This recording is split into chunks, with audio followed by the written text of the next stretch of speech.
Assalaamu calaykum kulanti wacan daawadayaal ku soo dhawaada mar kale iyo xogta qarsoon. Muuqaalkana maanta waxaan uga hadli doonaa Kuuriyada Waqooyi iyo sidoo kale Mareykanka oo soo u diyaarsaday difaaca nukliyeerka Kim Jong Un uu soo wado. Warbixin guud ayaan muuqaalkani kaga eegi doonaa tartanka hadda u bilowday Mareykanka iyo Kuuriyada Waqooyi iyo hubka Mareykanka ay soo saareen. haddii ay tahay markii ugu horeysay uu channelkii soo gaaro magacaygu waa Yaxye Maxamuud Maxamed wixii bixisiga la joogiso ay ku furan tahay balse waxaan ka codsan lahaa inaad ila joogto oo aad subscribe channelka saarto inuu ku bilaabno xilligii khilaafku u dhaxeeyay Mareykanka iyo Kuuriyada Waqooyi oo cirka isku sii shareeray inta xukunku hayay madaxweyne Donald Trump. Mareykanka ayaa bilaabay inuu dareemo kuleelka kaga imaanaya dalka madaxweyne Kim Jong Un waxa uu kadib la bilaabay isu diyaarinta dhibaato kasta oo kaga imaan karta Kuuriyada Waqooyi oo tallaabo kasta oo suuragal ay ka tahay duleedka magaalada Albuquerque ee gobolka Mexico. Koox khubaro oo ka tirsan ciidamada cirka ee Mareykanka ayaa ka soo saaray hub dhowr nooc ah si loogu hortago weerar kasta oo nukliyeer ah oo Kuuriyada kaga iman kara. Hubkan ayaa ah aalad aan wax dili karin oo ay adeegsato mawjadaha elektarooniga ee aan waxba u dhimayn bini'aadamka waxaana ay adeegsadeen tiknoolajiyad la mid ah tan lagu sameeyay kululeysada cuntada. sida laga soo xigtay tiro khubaro military oo la hadlay warbaahinta, ujeedadeedu ugu weyn waa in gantaalada nukliyeerka ee Kuuriyada Waqooyi laga dhigo kuwa shaqeyn waayo aan waxyeelo geysanayn. Cajiib daawade like iyo subscribe ayaan ka codsanayaa. hubka isticmaalaya mawjadaha elektarooniga ee lagu sameeyay kululeysooyinka cuntada ma aha markii ugu horeysay uu Mareykanku sameeyo gantaal isagoo adeegsanaya elektaroonig. Sharon Weinberg oo ah tafatiraha guud ee siyaasadda arrimaha dibadda ayaa u sheegay warbaahinta in 20 muddo sano ka hor in ciidamada cirka ay baarayeen mawjado elektarooniga ah oo ay u adeegsadeen hub ahaan. khabiirkani waxa uu sheegay in qalabka raadiyaha elektarooniga loo adeegsaday Afghanistan iyo Ciraaq si loo qarxiyo bambaanooyin iyo diyaaradaha aan duuliyaha lahayn. laakiin khubarada militariga Mareykanka ee adeegsiga bambaanooyinka elektarooniga waxay sheegeen in arrintan ay soo bilaabatay 10 sano ka hor.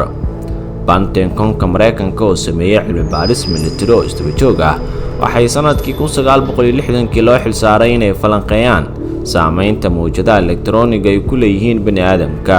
wax walba waxay bilowdeen kadib markii dowladdii Midowgii Soviet ay bam noocaas ah ku weerartay safaaradda Mareykanka ee Moscow, ayuu yidhi Weinberger. inkastoo oo khubaradu xaqiijiyeen in dhowr tijaabo loo sameeyo si loo xaqiijiyo waxtarkeeda, ilaa iyo haatan waaxda difaaca waxay haysaa macluumaad ku saabsan hal xabo oo keliya. tijaabadii ugu horeysay waxay ka dhacday saxaraha Utah ee 2012 kaliya 3 sano kadib markii baaritaankii hore ee hubka noocan ah si rasmi ah ugu bilowday shaybaarka ciidamada cirka ee xerada Kirtland. sida laga soo xigtay Fisher, bishii Oktoobar ee sanadkaas diyaaradda B-52 ayaa gantaal elektarooniga ku garaacday meel cidlo ah oo 4000 oo mayl u jirta. balse sidee hubkan loogu isticmaali karaa in lagu curyaamiyo gantaalada nukliyeerka ee Kuuriyada Waqooyi?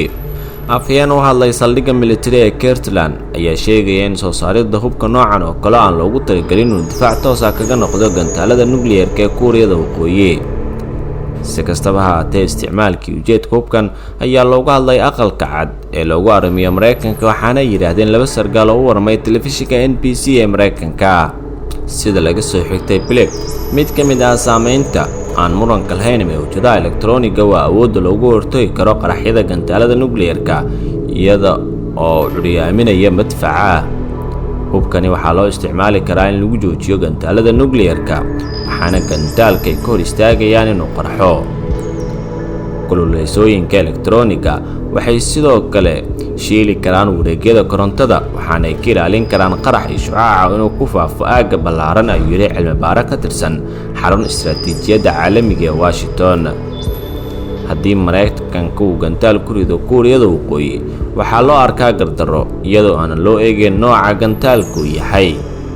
Blake wuxuu ku doodayaa in tallaabadan ay u badan tahay inay yeelan doonto cawaaqib fog sababtoo ah dalka Kuuriyada Waqooyi ma sugi doono inta laga ogaanayo ujeedka gantaalka.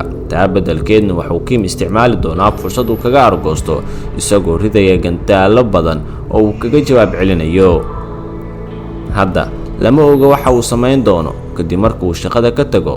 hubka elektarooniga wuxuu door weyn ka ciyaari karaa howlgalka militari ee ka dhan ah Pyongyang waa haddii taasi ay dhacdo balse sidoo kale xal uma ahan hanjabaadaha Kuuriyada Waqooyi ee hubka nuclear-ka ayuu hadalkiisa ku soo gabagabeeyay Blake hagaag daawade muuqaalkeeniina waa naga intaas oo kaga hadlaynay hubka Mareykanka ee Kuuriyada Waqooyi haddii ilaa iyo dhamaadka la joogtay waxaan ka codsanayaa inaad ka falceliso muuqaalkan oo aad share subscribe like inta baad ka bixiso nabadgelyo